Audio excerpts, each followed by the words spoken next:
here on IG for jumping on with me so early in the morning. So, all right, here we go. Let's see. We got 3 people on. What's going on, everybody?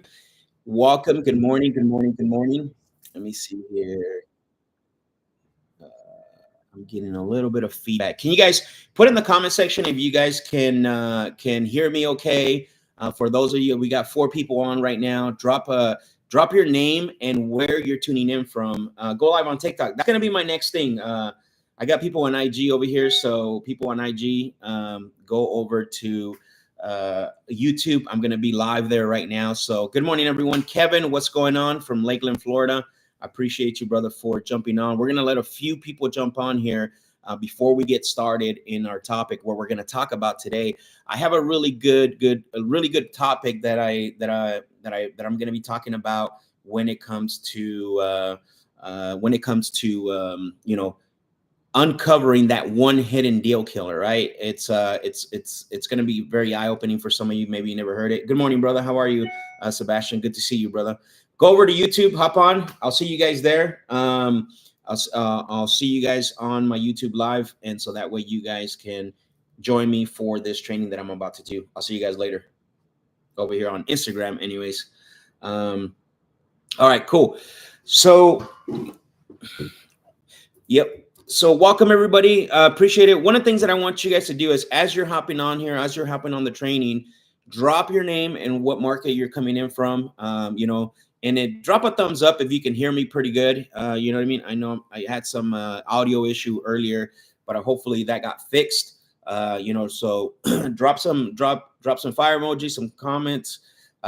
This is going to be really great. It's going to be a really good training for every single one of you. I know it's a little early. Out here in Arizona, right? For you guys that are on the East Coast, you're already 3 hours ahead. So there should be no excuse, if you being awake or not. You should have already had your coffee. So, all right, Pam, what's going on? Thank you, Pam, for joining from IG over to YouTube. Raleigh, North Carolina, one of my favorite markets. North Carolina is one of my favorite markets, right?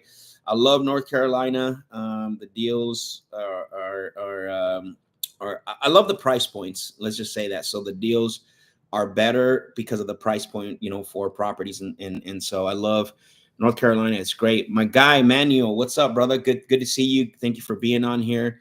I'm in Walmart Mesa.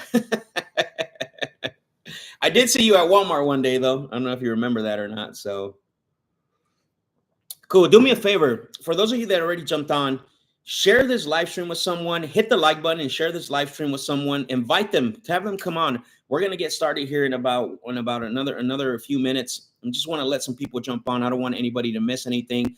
I want to make sure that the people that are going to join us are here with us. So send this live to them and let them come on, so that way they can get be part of the conversation, and so that way they can also be part of this training. So yeah, that would be something that would be very helpful to me. So Abel says we can hear you. Perfect.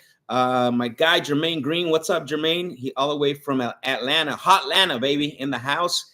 We got Abel in H-Town, Houston, Texas. I love it. I love it. I love it. Thank you guys for jumping on and for sharing this stream as well, and for hitting the like button. This helps the algorithm, obviously, to share this stream to other people.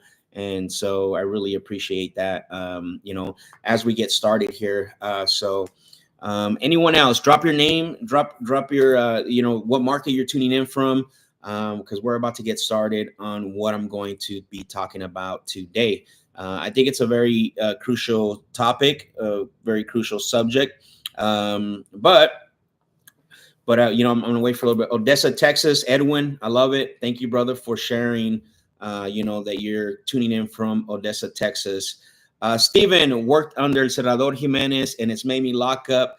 In the last 3 months. Let's go. How many deals you got right now, Steven? I want you to share that. Drop that in the comment section, because I think that's between you and 10 to 12 sellers. Oh, let's go, baby. Man, that's amazing, dude. That's crazy, bro. Great student, by the way. Steven is amazing. I love that he is sharing that. 10 to 12 deals he's locked up. Entrepreneur versus entrepreneur as a wholesaler. I'm sure you could do your own thing, but wondering what your thoughts is. that's, bro, like, Mondo, when if I were to do this again all over, and this is what I tell people. They always ask, "What's the one thing you would do different?" I want to help Mondo here, you guys. For you guys that tuned in, if I was to do this thing all over, my goal would be to work with someone, right? Be part of a team to learn, right? Doesn't necessarily mean that I might be there forever. I just want to learn and get better and understand this business, right? So that would be one of the things that I would do. So if you're thinking about it now, I am going to warn you and I'm going to give you a tip is make sure that the team you're going to go with is helping you grow. You see what I'm saying? You got Steven here. Steven was a licensed real estate agent, right? So he was doing his own thing, came on being part of the team. And so then you obviously he hasn't been there probably more than 4 or 5 months now, and he's gotten 10 to 12 sellers, right, in the last 3 months. So again, he's learning the business at a fast pace because he's working in within a team environment, right? So there's nothing wrong with that. A lot of times people, oh, I got to do my own thing, and honestly, it's not the easiest thing. Like, it's not the easiest thing to do your own thing, right? So I recommend, listen, if you want to do your own thing, go for it. If you want to learn and if you feel like you're in the very beginning stages and you feel like joining a team is going to help you to slingshot your career as in wholesaling and as a real estate investor, like, join a team. But like I said, be careful what team you join, because you want to look for a few things. You want to make sure that the team that you're joining is going to provide not only training, self-development. They're going to provide you things for your growth, because if you're just going to be there and you're not growing, then what's the point, right? You might as well do it on your own. But again, you can be within a team and be an entrepreneur, because at the end of the day, right, like what I always say, it is your own business still, even if you're working within the team, right? So anyways, Mondo, I wanted to share that with you. Let me know if that's helped, Mondo, in the comment section to give you a little bit more insight. So let's get started. We have 14 of you in here right now from what I can see. Man, share it. For those of you that jumped on, share the stream with one person. That's all I ask. Make sure you hit the like button too as well.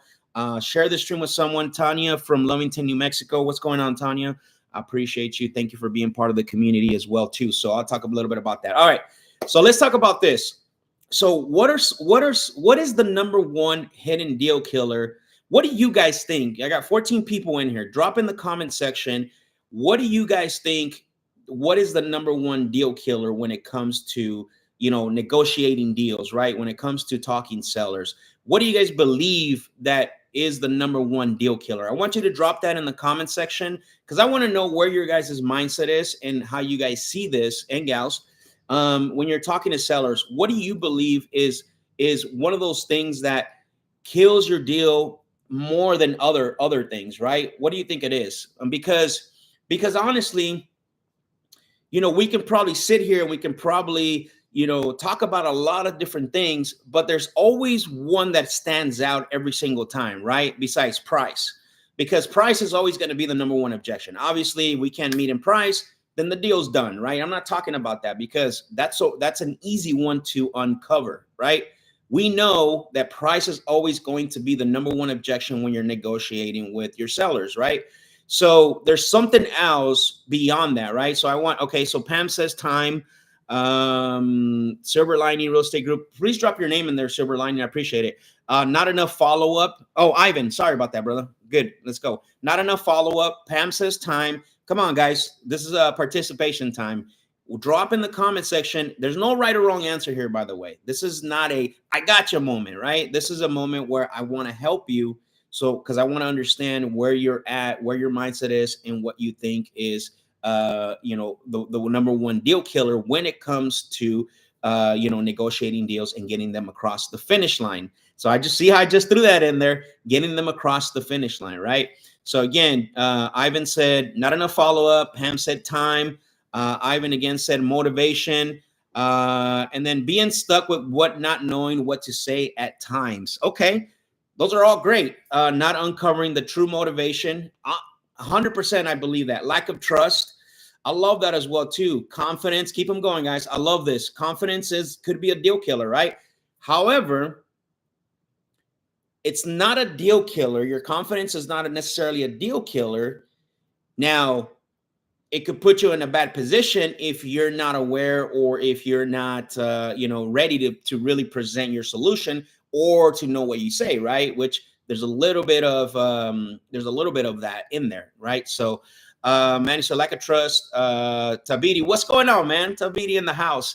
Lack of assertiveness. Woof. We could talk about that one all day, bro. Lack of assertiveness, communication, Spanish. I'm like, ¿cómo se dice? You're right. All right. So lack of educating sellers. Look, all of you guys are right. But for me, what I look at, now remember this, something that we don't do a very good job at is uncovering other influencers inside of the conversation, right? Think about this, right? A lot of times when we're talking to sellers, when we're communicating, we make those phone calls, what tends to happen is that we forget to ask, who are other influencers, right? Who are other people that are going to be involved in the sale? Who are other people? And I'm going to dive deep into some things that you need to stay away from. So this is the time to pay attention. Invite someone, share this stream with one person, because we're about to dive deep. Other influencers, right, that are hidden. And they're only hidden because, number one, is either you're not asking for them, or the seller at some point decides to unhide them, right? And say, oh, by the way, so-and-so, or such and such, or him or her, right? And now it's like, oh, the price has been negotiated. The terms have been agreed upon. The agreement has been sent.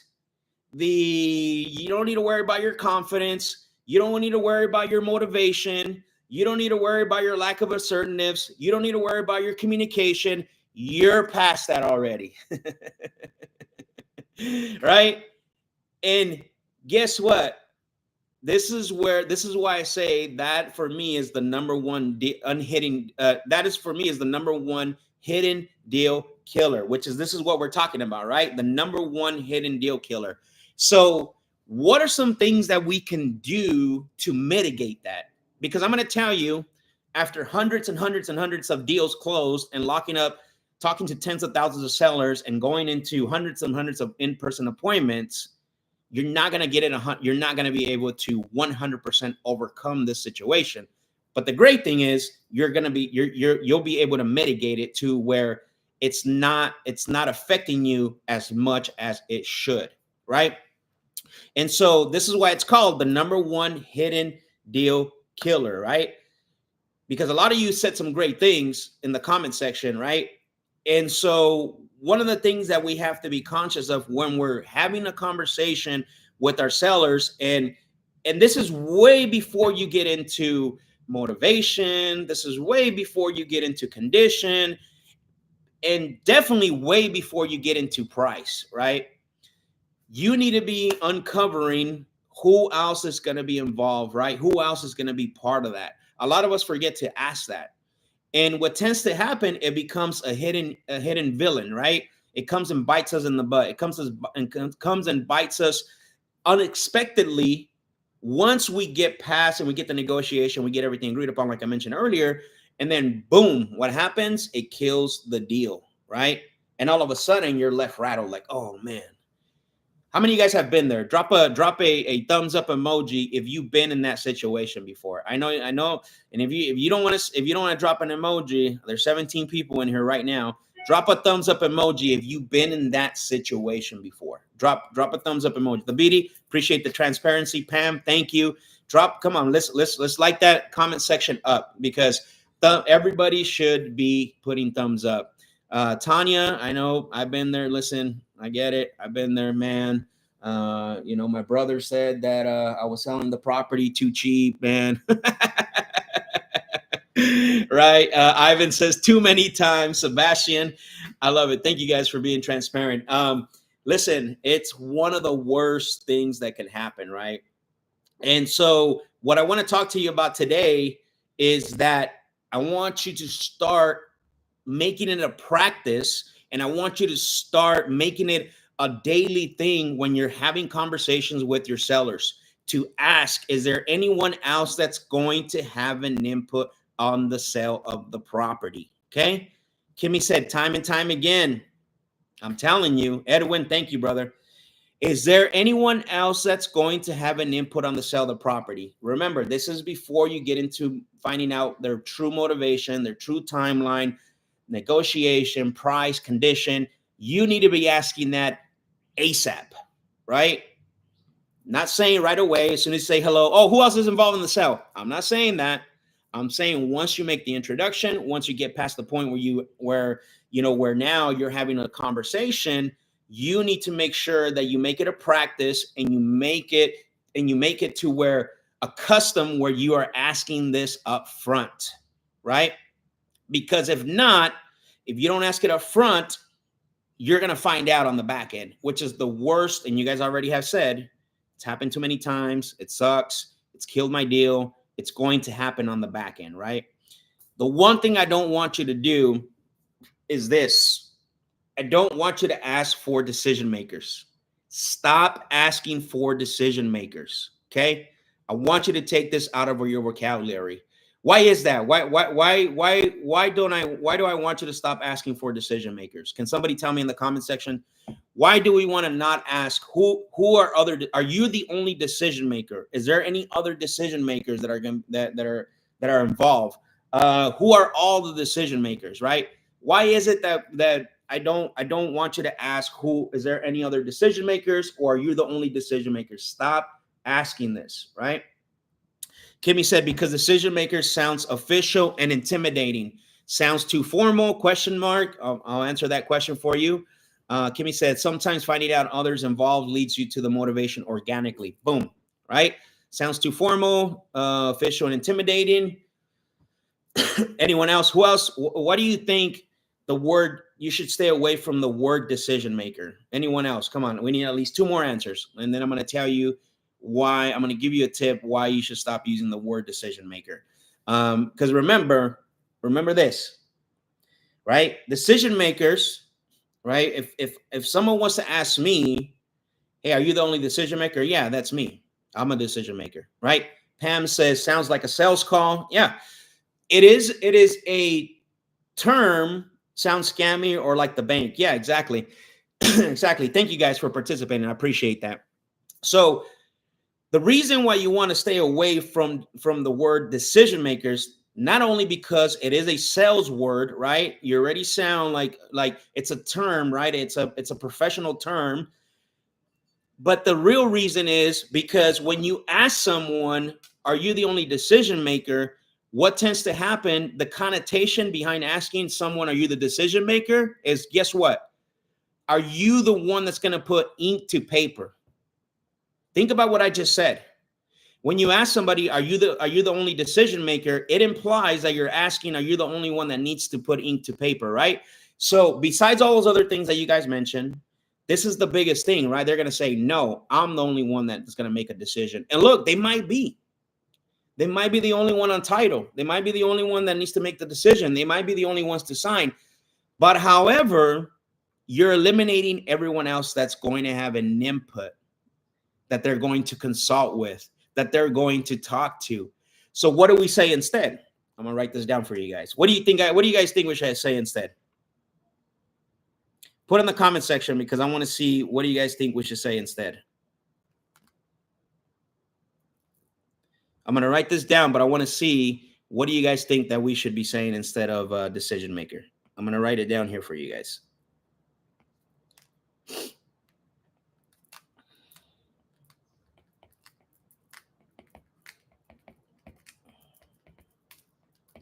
All right. While you guys are doing that,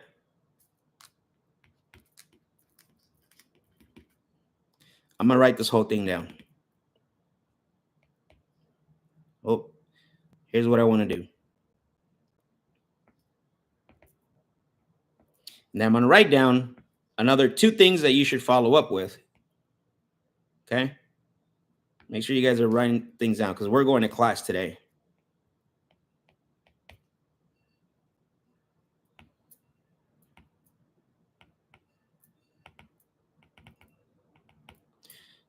Come on. Oh, here we go. Sorry, guys. This iPad is, and And I'll read your messages right now.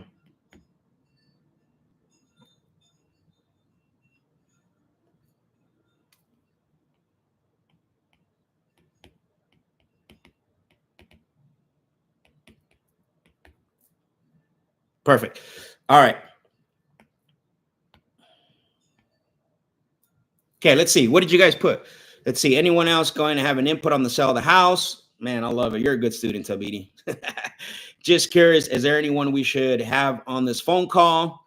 I like that one. But the place where we're asking this, that might be, I like it. I like it. If that works for you, Ivan, let's keep it.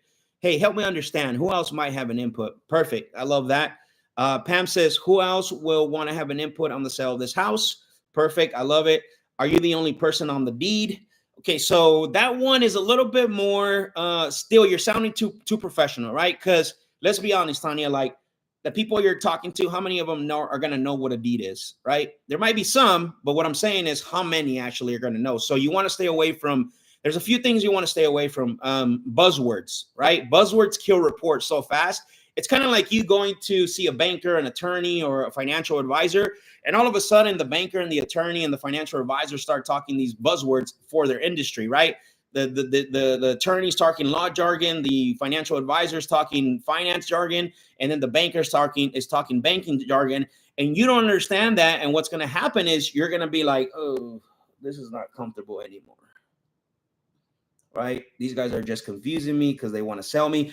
And look, I know that's a little extreme, but the better you get at this, right? Staying away from industry buzzwords, because like I said, there's not a lot of people that are going to know what a deed is, right? Steven said, is there anyone else you would like to speak with prior to moving forward? Now, you're way ahead, Steven. I love where you're going with that.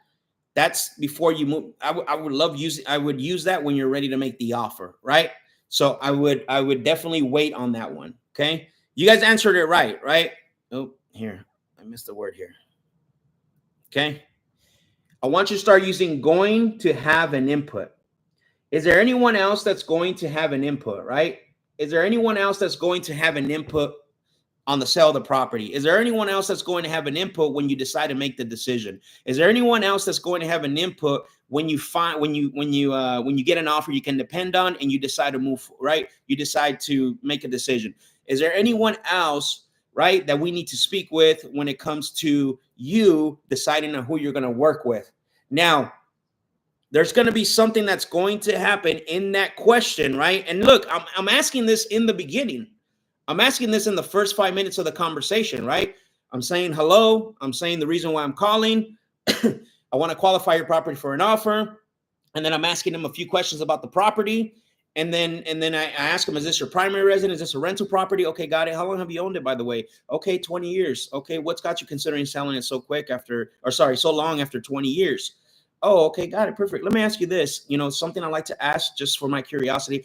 Is there anyone else that's going to be involved in the sale of the property, right? Is there anyone else that's going to be involved that we need to speak with at some point?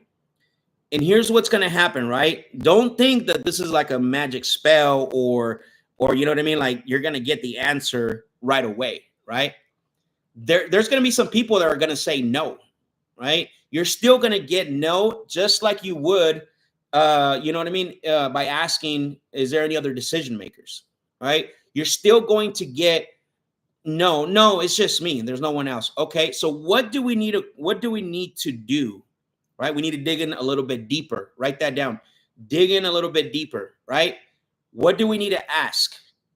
There's two things that we need to ask after you ask the initial question. Is there anyone else that's going to have an input on the sale of the property? Is there anyone else that's going to have an input for us that we're going to have to speak with? And if they say no, there's no one else, and I say, okay, and again, I just like to ask this question for my sake. So there's no one else that you need to consult with or confide in? Is there anyone else that you need to consult with or confide in what you're doing? Right?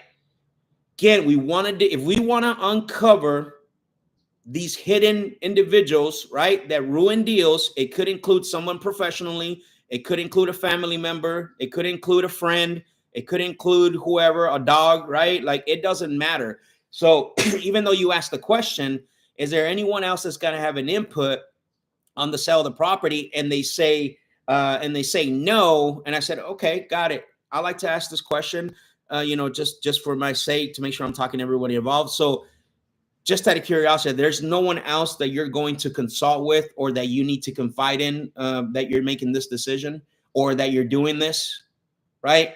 Not a pastor, not a friend. You can add that if you want. Not a pastor, not a friend, a brother, a family member, or anybody like that, right? Because the reason why we want to do that is we want to help the seller to think critically, right? To help them put all the pieces together. A lot of you guys don't help the sellers. You assume that the seller knows everything and the seller's thinking about every situation.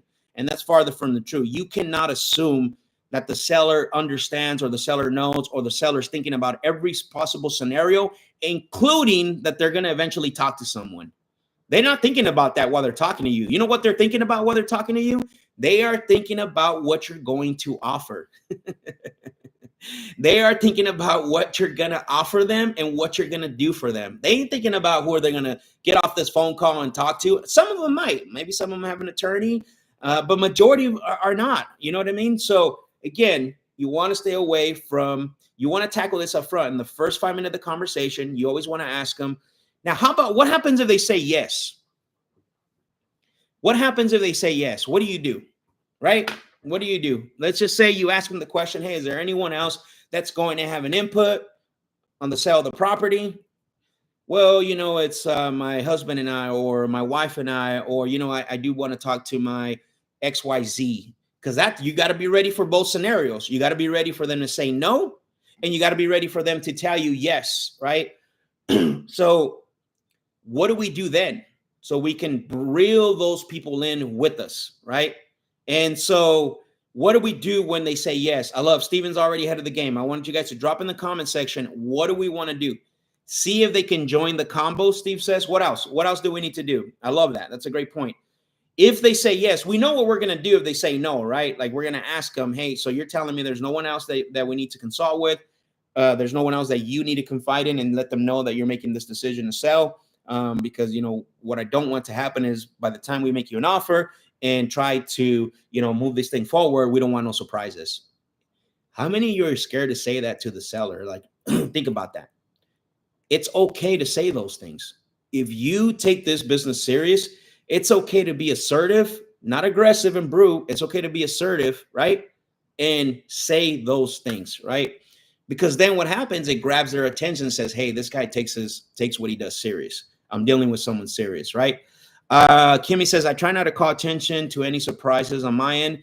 If they shock me, I just say, okay, great. When can we all talk together? I love it. It's not scary. It won't be the deal killer. Exactly. See if I have already talked about the sale. See if they have already talked about the sale and their opinion. I'm not sure. Can you clarify that just a little bit for me?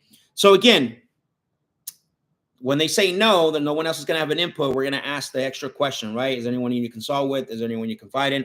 But if they say yes, here's what I'm going to do. How many of you, let's just say we ask them that question. Let's just say we say, hey, okay, so your wife's ultimately going to be, a part of this whole thing. And just out of curiosity, would you be able to put me on speaker and all three of us can talk just in case she has any questions? I want to make sure that I answer all the questions accordingly, because there's always questions. In the past, I have had the experience when there's other people involved. A lot of times what I like to do is I want to make sure that I clarify who I am, what I do, and how I can help you, right? So yes, I'm going to ask if they're available to speak. But what if they say no? What do you do in that scenario? Let's just say, oh, no, right now she can't talk. But let's go ahead and continue the call so that way I know what you pay. Well, what do you say when they say no to that? When they say that they can't talk?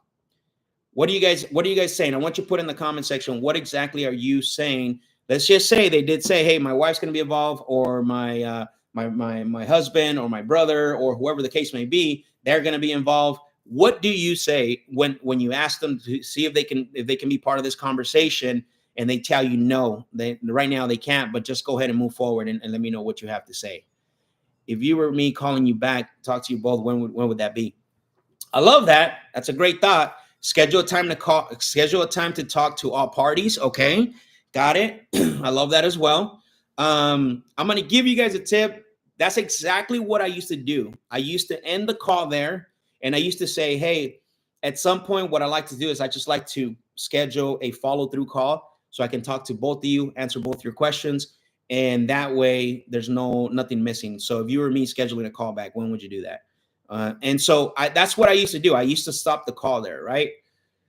But what's happening is we don't even know yet if this is, maybe we do, maybe we don't. We want to find out a little bit more information. Look, don't hang up. Don't schedule a call back. Stay on the phone. It is so hard to get people on the phone. You should not be hanging up or scheduling a call back. What should you be doing? Here's what I'm going to give you guys a tip. What you should say if they tell you that those individuals are not available to talk. And they say, can you just continue the call? Can you just tell me what you're going to do? Can you just tell me how you work? Right? Because that's initial reaction. We want to do that. If you were me calling back, right? Schedule time to call parties. There's nothing wrong with those, but not yet. We're too early. I just lost a deal 2 weeks ago because I scheduled a call back in the same situation. Guys, I don't make this stuff up, right? I don't care what your guru says or who's what. I don't make this stuff up. You guys are verifying what I am saying. It's true, right? You're verifying what I'm saying. So what do we do in this situation? Infinite Drivers, beast mode. Let's go, baby. Let's go. Drop some fire emojis if you're getting value out of this. I want you to drop some fire emojis. Share this with somebody. Kimmy said that's a valid question. I asked the same thing. If it's best, we can talk together so we don't get ahead of ourselves. Look, there's nothing wrong with your answer, Kimmy, right? There's nothing wrong with that. But I don't want you to do it in this position yet, right? I don't want you to do it here yet. I want you to continue the call until this point that I'm going to tell you right now. It says, I continue the call and I ask, hey, paint me a picture. You guys are at the dinner table eating dinner. What exactly are you going to tell your spouse?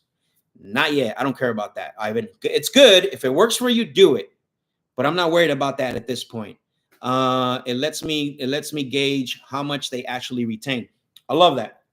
Here's what I'm going to do, okay? What is the seller trying to do when they say this? They're trying to box you in. They're not available. They might be sitting right next to them on the couch. You don't know that. And they're trying to box you in by saying, hey, they're not available to speak. You're going to talk to me first and then, continue the call and then let me know how you work and when you can pay.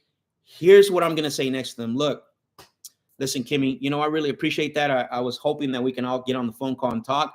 Here's what I'm going to do, okay? I'm going to continue the call and I'm going to ask you a few more questions because I want to just make sure that this is a property that we're going to buy. I want to make sure that this is a right fit, not only for you, but for us. And I'm going to ask you a few questions about the property so I can get the condition. However, Kimmy, when it comes to making the offer and when it comes to structuring a solution for you, what I need to do, I'm going to have to schedule that call back. Is that fair? Is that fair? I am going to tell them I'm going to continue the call. I'm going to continue to get information. I'm going to continue to get condition. But when it comes to making you the offer, and when it comes to giving you the option of what we can do for you, I am not doing that until we get that other person on the phone. What did I just do? Who can tell me what I just did in that dynamic? What just happened? They try to box you in, right? They try to box you in, right? They're not available. You're going to have to talk to me. Okay, great. I'll talk to you. And then positioning, right? I shifted the position in the conversation. Did I say, no, I can't continue talking to you? I didn't, right? I didn't continue. I didn't say that because I don't want to do this with the seller. I want to be in a collaborative state. I say, look, I get it. I understand they're not available. Here's what I'm going to do. I'm going to ask you a few more questions. And I'm going to just to gauge to see if it's a good fit for you and if it's a good fit for us. I just want to make sure because we don't buy every single property from everyone we talk to. So I just want to ask you a few more questions.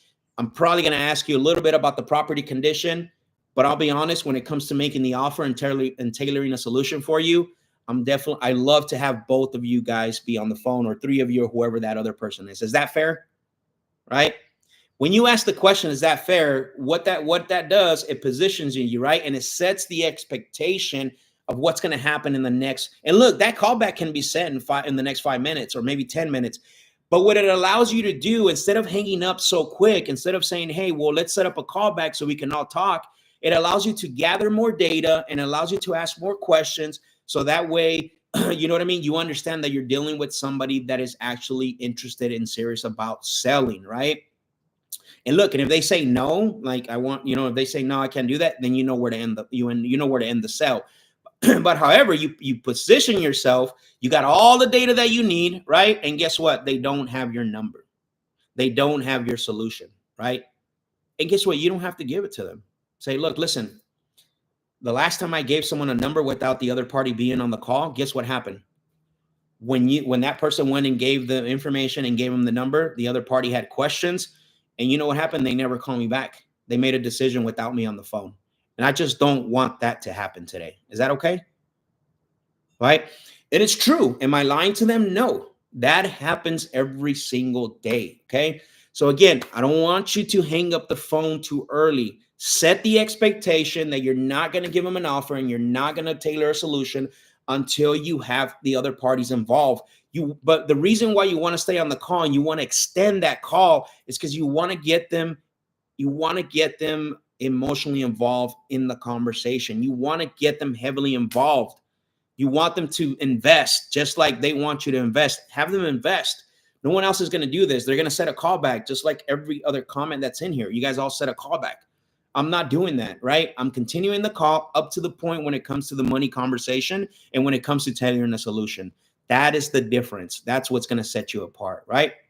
All right, we kind of went a different way here. I want to reel it back in. Good stuff. Is this good stuff, guys?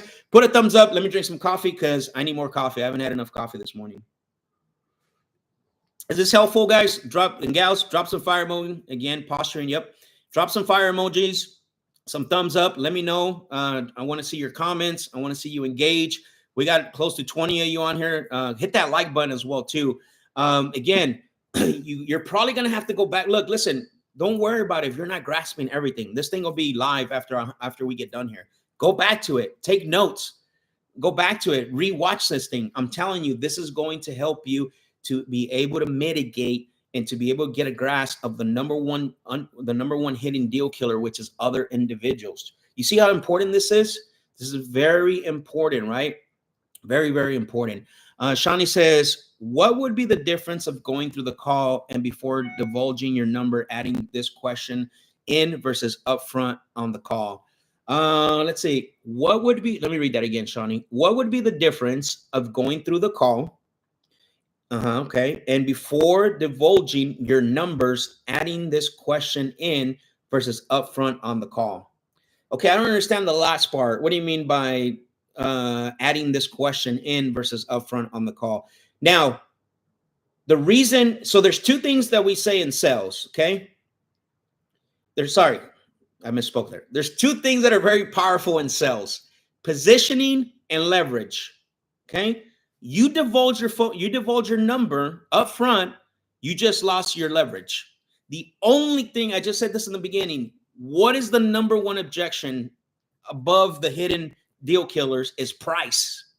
The moment that they know your offer or your number, you've lost total 100% leverage.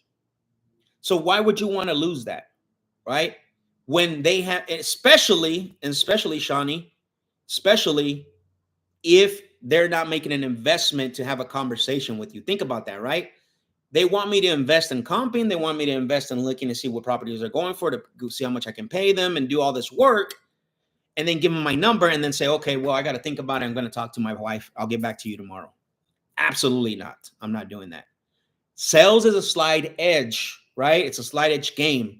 So you have to make sure that line is favored to your side while you're still helping them.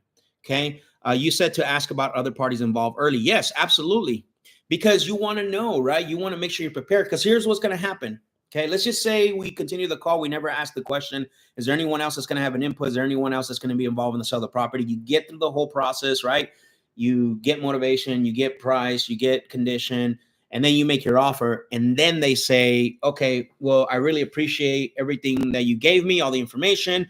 What I'm going to do now is I'm going to take that information, right? I'm going to take that information and I'm going to discuss with my wife. I'm probably going to even talk to a realtor maybe, and then I will get back to you. right? Where are you right now mentally in that space? Who can tell me that? Where are you at right now mentally if that happens?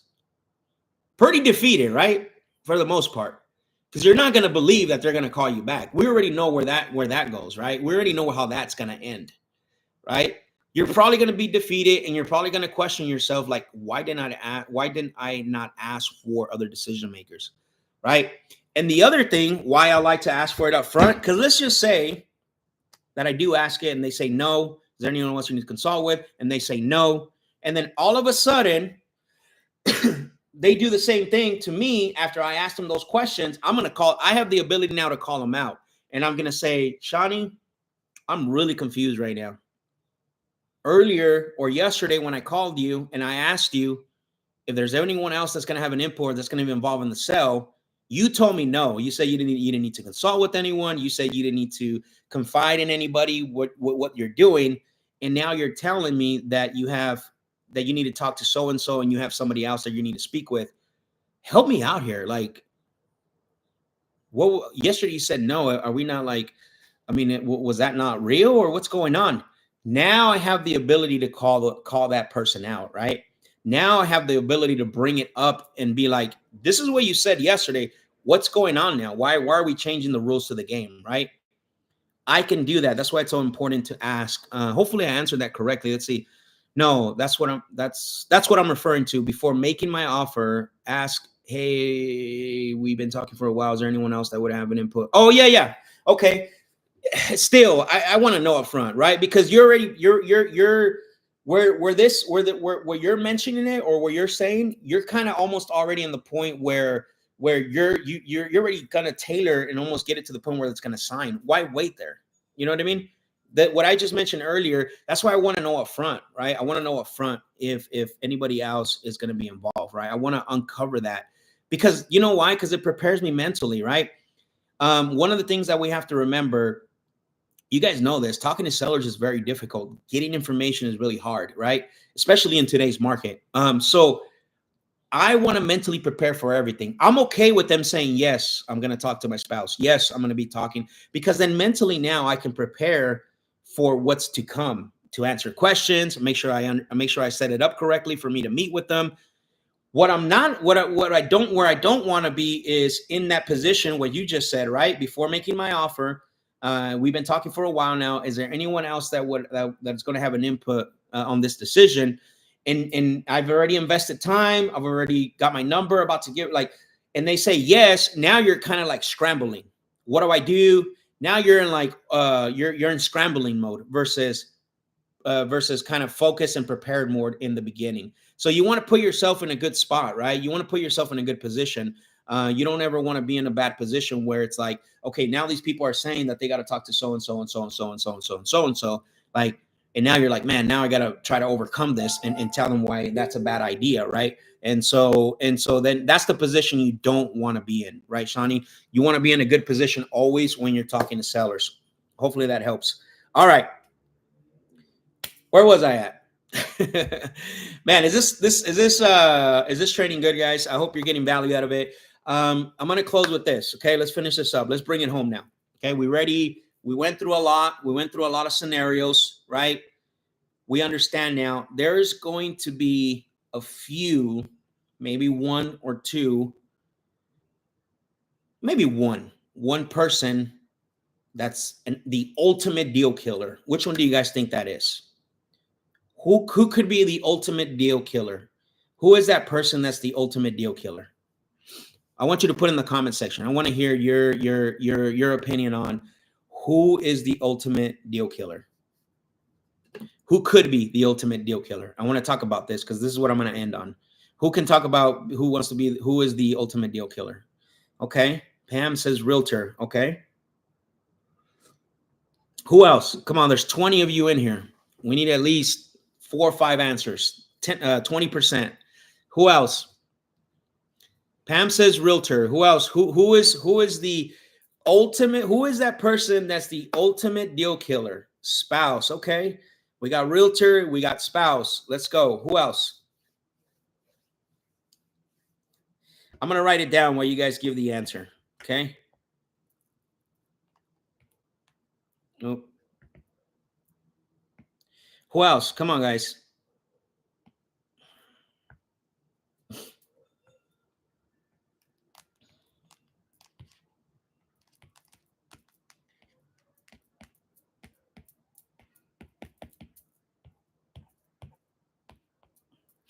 All right, who we got? We got spouse.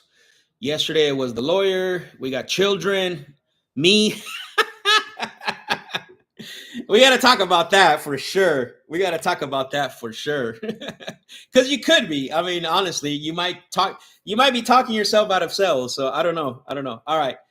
So we got realtor, spouse, CHI. What is CHI? I'm not sure, Kimmy, what CHI is.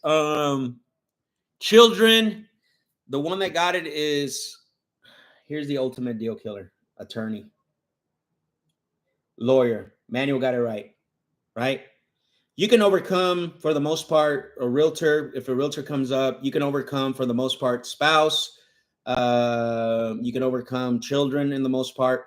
But the one thing that's going to be always, the one person that's going to be the most difficult to overcome is an attorney. And I'm going to tell you guys why. Okay. You can set up a phone call with every one of these individuals, right? Like, you can aim to set that up. What we found out, and listen, after hundreds of deals sold and contracted, how many times do you think I got on the phone with the seller's attorney? Who can guess? When we say, hey, and we've done a lot of things to try to mitigate it. We said, okay, now that you brought up the attorney, what we want to do is, and you can't send a blank contract. I'm telling you right now, you send a blank contract to your seller's attorney, it's going to come back shredded and with a big LL on it. Okay. It's going to come back shredded with the big LL on it. So do not send a blank contract when there's attorney involved. Here's what you can do. Okay, Manuel, now that you brought up the fact that you're going to speak to your attorney, here's what I want to do, because we're getting legal involved. Here's what I want to do. I want to email you and your attorney. So that way, I want to email you both the agreement. So that way it goes directly to the attorney as well. Right? Why do we want to do that? Because number one, we want to see if this is real. Because sellers will use this. So don't take it as gospel. Don't take it as like final, right? A lot of times a smoke screen. This is a smoke screen. So the way you overcome that smoke screen, you say, look, here's what I want to do, because now you're saying you're going to get your attorney involved. So what I like to do is go ahead and provide me your attorney's email.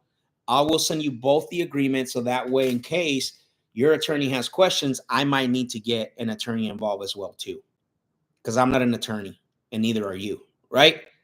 And you're going to hear a lot of things. You're going to be like, oh, no, and you're going to get a lot of pushback. And you're probably, and here's the thing, you're most likely, they're not going to give it to you.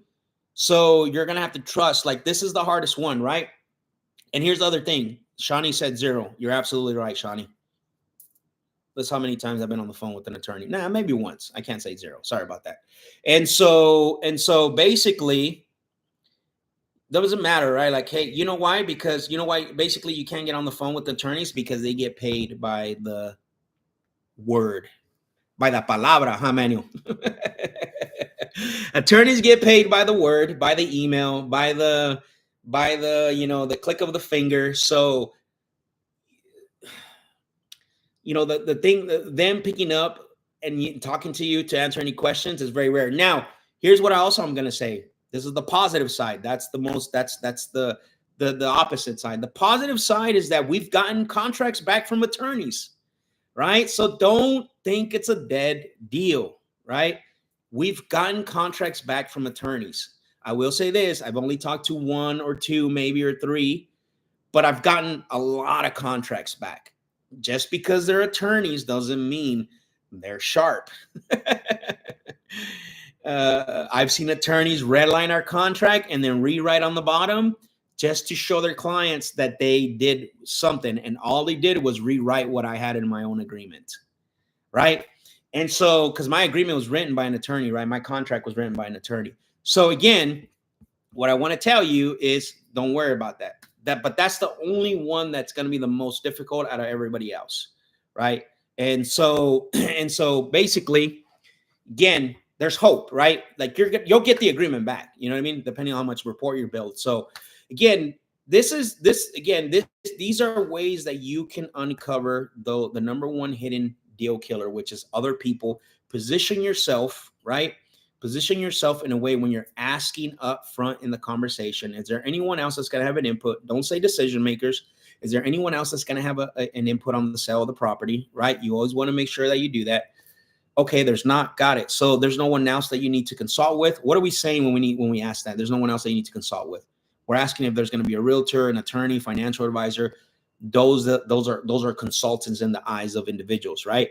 And then there's no one that you need to confide in that you're working with me, which means that those are the personal individuals, right? Those are the brothers, the sisters, the pastors, anybody that you can name that's personal side. Okay, got it. So there's not. Perfect. Okay, so it's only you that we're going to be talking to. When we make the offer, there's no one else. You're going to be ready to put everything in writing. Get those micro commitments. Don't be afraid to do that. Most of you are afraid to you're not putting pressure on the seller. You're just letting them know that you're serious about your business and you care about them and you want to know who's all involved. You want to make sure that you answer all the questions. You want to make sure that you're doing this at a very high level, right? And again, if the attorney thing comes up, I just gave you guys a tip on how to handle the attorney situation, right? So again, this is very crucial, you know what I mean, when it comes to you talking to sellers, understanding that this hidden deal killer is, if you don't tackle it up front, or if you don't at least make an attempt to understand who's going to be involved, it's going to keep popping up and it's going to keep hurting your deals. And remember this, the last thing I want to say is, remember this, don't hang up on the call too early. Even if you find out that the spouse is going to be available and you ask if they can get on the phone with you, don't set the call back. Don't set the call back on the spot. Like, push through, ask more questions, get more information, property condition, but set the expectation that you're not going to make them an offer until you talk to all the parties involved, right? But again, just be open-minded, unless it's an attorney, right? Be open-minded to at least to work with the seller in that regards, right? Again, this training I put this training for you guys, so that way, again, this is a lot, guys. Like, this is very high level stuff. This is a lot. You're gonna have to go back and rewatch this thing over probably a few times, right? Maybe fast forward it, get to the good spots. But what I want to do is I want to take the next 10 minutes. I want to answer questions.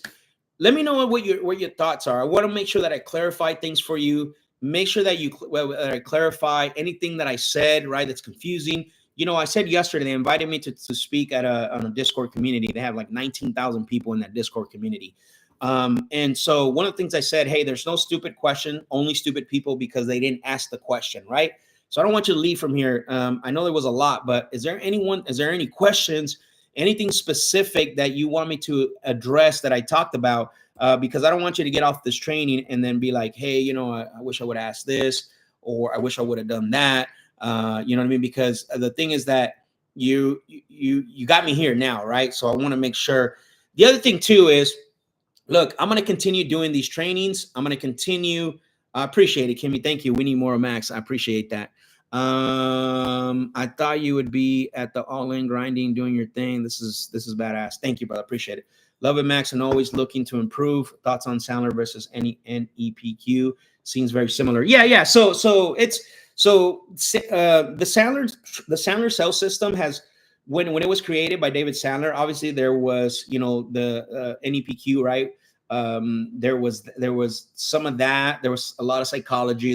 So it's kind of like they took quite a bit of stuff from different places, right? And then NLP as well too, and then put it into this. So a lot of people that you hear out there, like Jeremy Minor, and there's other people like a few other guys. I mean, a lot of these guys either went through Sandler or did some NLP training. You know, they just don't tell you that, and I do. So that's the difference. One thought: how do you disarm a defensive seller who is protecting another decision maker and projecting through a third-party story, the other person to be the negative suspect one? Yeah, I mean, that's tough, right? Like, you know, that's the other part of this training. I didn't get on here to say like this is going to be easy and it's going to cure all your illness, right? Of those things. The thing that you want to do is if you guys notice, like it's not even about uncovering that hidden individual, right? Think about that. It's not. It's about setting the expectations that in order for somebody to work with you, this needs to be done, Kimmy. Remember that, right? If you set the right expectations from the get-go to where like, hey, I'm not playing games, eventually for me to do business with you, I'm going to have to talk to everybody that's involved. There's no ifs, ands about it. That's a deal breaker for me. If it doesn't work for you, I understand. Like I'm setting such a hard expectation from the get-go that if they try to play games like that, like, hey, like you're not my prospect. Unfortunately, that's just what it is, right? Now, if you're deep into it and you've been working it and you've been following up, I mean, that's a little different story, right? I want to make sure that I clarify that. I'm not saying that you have to be that, set that expectation that hard, like set that expectation all the time, but there's always going to be surprises, right? So how do you try to disarm a defensive seller who's protecting another decision maker? You got to do it through the means of creating urgency, right? It's all about what's their motivation. I'm a big believer that deals get done when you create urgency and by being assertive, right? So what's that mean, creating urgency? Look, when you have enough motivation, you can create urgency. Things like, hey, you know what, Kimmy?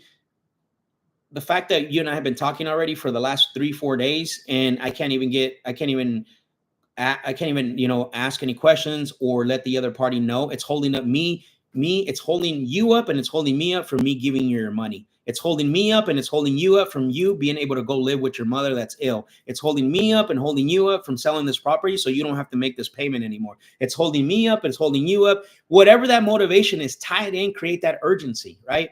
That's being assertive. You see what I'm saying? You got to create the one thing where people, listen, I've trained hundreds of people, even team members, right? And the one thing, everybody gets the basics, how to build rapport, how to make introduction. But when it comes to creating urgency, we struggle, right? Because we feel like we can't be assertive with the seller. Yes, we can, right? We definitely can. That helps them out to understand, like, all you're doing is delaying this. Like, all right, like that's really what you're doing, right? You're delaying the fact that I can't help you until I understand what's going on with everyone involved, right? So you're delaying that.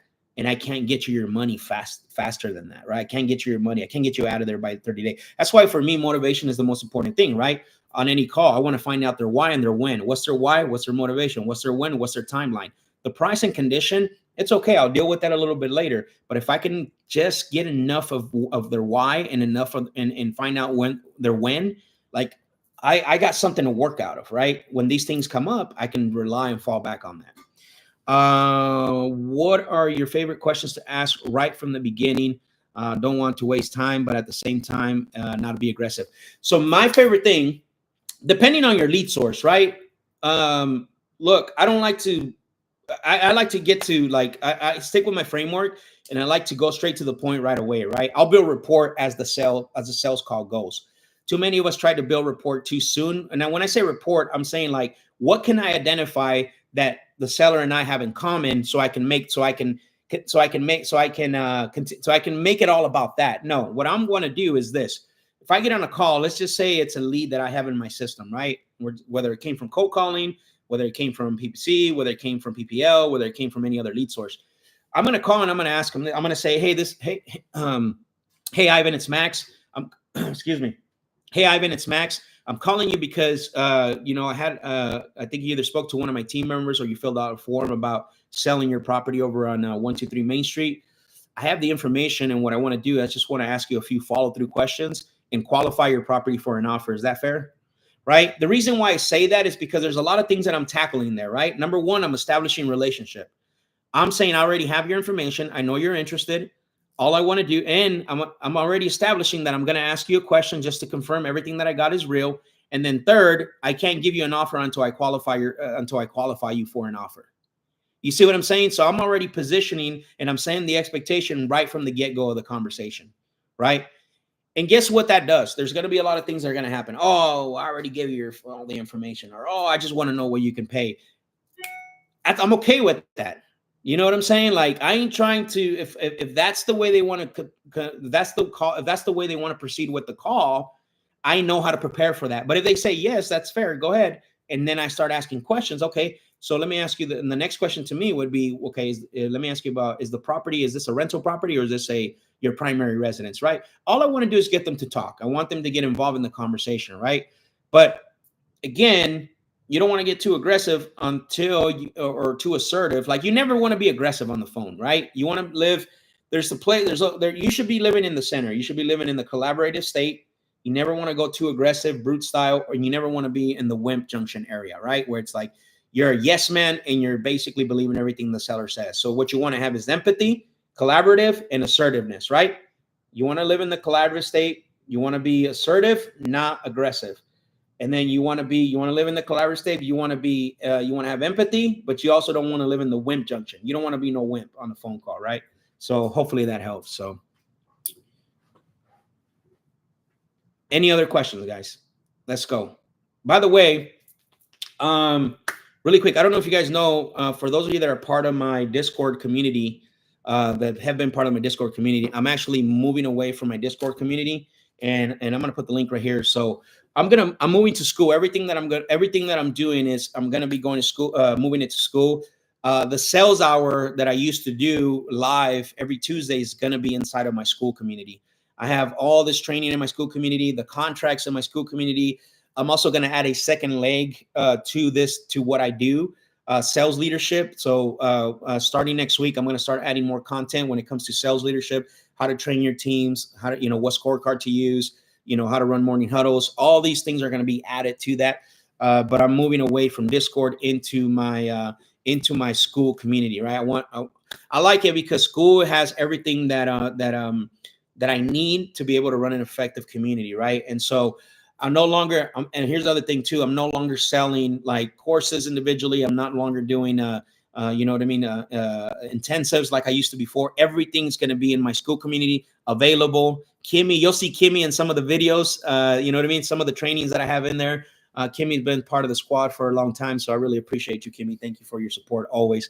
So if you do want to learn more about things that we talked about today, you want to learn more about a foundation. A lot of you in here have been part of my some of my training, and maybe there's some of you that haven't and are looking for a little more in depth. So we have a great community right now. Next week, Tuesday, like I said, starting, we're going to do the live coaching. The live coaching. The sales hour is going to be inside of our, the school community. Manuel's already in the school community, so he's in there already too as well. So if you guys want to learn more, what questions? I just want to throw that in there before I forget. You know what I mean? And actually, I probably should show you guys what the school community looks like. Let's see. While you guys are asking questions, if you guys want to look at it. Let's see. Excuse me. Boom, boom, boom, boom, boom, boom, boom. All right, let's see. Already completed course number 3. Let's go, baby. Oh, shoot. Let's see. Why is this not? Okay, here we go. Okay, so this is the school community. So basically right now, this is kind of like the engagement part, right? We're posting stuff. We're talking about different things. Where everybody's sharing, people are sharing their wins. So this is what I love about it, right? We're recommending books. You know what I mean? So we're asking, what's your biggest struggle? I mean, just like a community is. But one of the things that I love is the classroom. So you're basically, all the trainings in here already. You can't buy this stuff anymore. Like, I'm not doing that anymore. I'm not doing any live intensives. They're all going to be in here.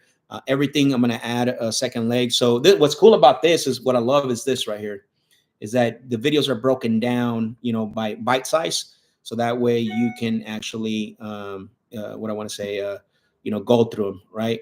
Hey, there's Kimmy. Right. So that way you can, go through them. I also got this. This is I'm going to be adding weekly. Every week, I'm going to be adding new things because I have so much content, guys, for like 2 years. I got so much content, so much training. I'm just going to put it all in here, and whoever wants to access it can come to the school community, and then you can be a lifetime member and just keep accessing this. I got the contract training, the purchase contract. You can download the contracts too as well. Where am I at here? So right here. Oops. So you can download the assignment agreements. And again, these are official contracts that I've hired attorneys to write up throughout. So, not only are you downloading the contract, but I walk you through the agreement as well too. And then, obviously the closer script, a lot of you guys have this script. You can download it here, and I have the breakdown. This is an updated version as well too. So again, I'm excited about this community. It's going to be a game changer. And then the calendar where we create events. This is going to be full starting for next week. I'm going to work on that today, getting the live calls and a lot of things that I'm doing coming up. So want to share that with you. Again, the link's right there. So if you guys are interested to become part of my community, I welcome all of you to join. Like I said, I'm moving away from Discord for those of you guys that have been following. Sam says, is school for beginners, intermediate, or experts? I see a lot of real estate schools for beginners. Okay, that's a great question, right? Because I've had this question asked of me a lot. One of the things that I do is I don't focus on showing you how to grab a list. What is wholesaling? You know what I mean? Like what list you should be attacking. I show you the real meat, right? We talk about how to become a better closer, because honestly, that's what matters. Acquisitions, how to talk to sellers, how to negotiate deals. And then eventually, as you grow to the next phase, is how do I get my first hire? How do I manage that VA? What do I need to give it? So to answer your question, Sam, as you can see, just that breakdown that I gave, it's for people that want to get better at sales, whether you're a beginner, for people that want to raise their level up into the next level, become a high performing closer. And then eventually, like I said, I'm going to load up the training and load up more trainings for you to be able to do your first hire and manage your first hire. Could be like a VA cold caller, or let's say a lead manager, or let's say an acquisition person, right? So it's for everyone, because a lot of these schools, the problem why you're feeling this in a lot of these schools, why they feel like they're so beginners. Listen, I'm with you. A lot of times, what list should I be pulling? Is cold calling better than PP? Like, listen, I ask those questions too, but that's not what I do. I focus more on the high level things, but I bring it down to beginner level ways to be able to what is it called? Digest it. Ask anyone in here. Manuel's a pro. Manuel is a pro. He's been doing this for a long time. Kimmy's a pro. She's been doing this for a long time. And look at, already completed a course number 3. Definitely need a refresher. So him being a pro, going back in there and getting a refresher, that tells you everything, right? Again, because it is high level stuff, I just know how to explain and how to train it at a very level where people can digest it, right? So again, there's those things for you to be able to grasp. So yeah, if you want to join, any other questions that I can help you guys with? Anything else before I sign off? Was this training helpful? Was this training good, everyone?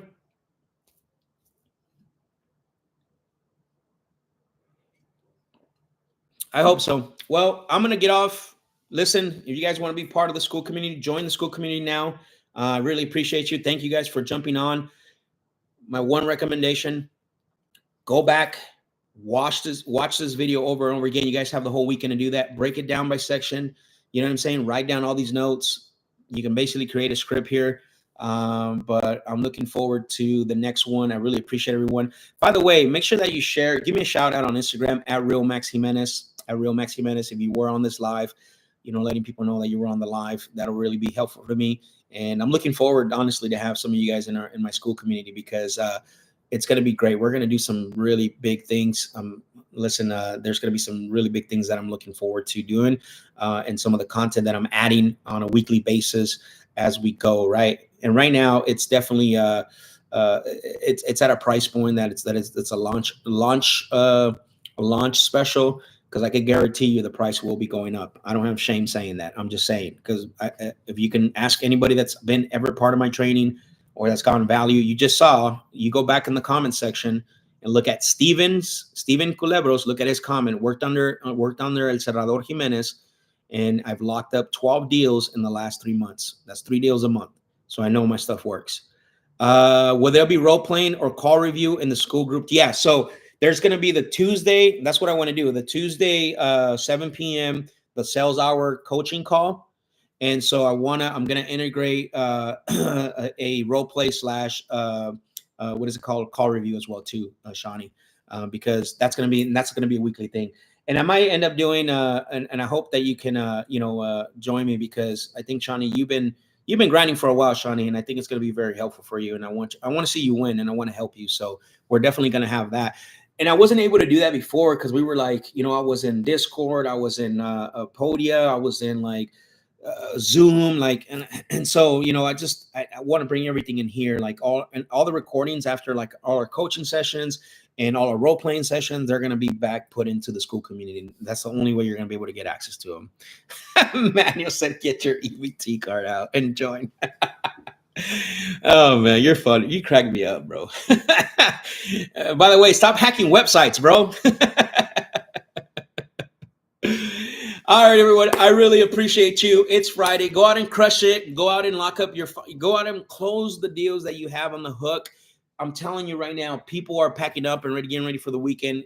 Get out there, crush it, and make sure that you are locking up the deals that you need locked. I love every single one of you. Listen, if you got any more questions, hit me up on Instagram.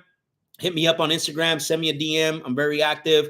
I appreciate Kyle. What's up, brother? My guy Max is back on YouTube Live. Yes. Got to go back and watch this if you weren't here for the whole thing. I love every single one of you. Later, y'all. See y'all soon.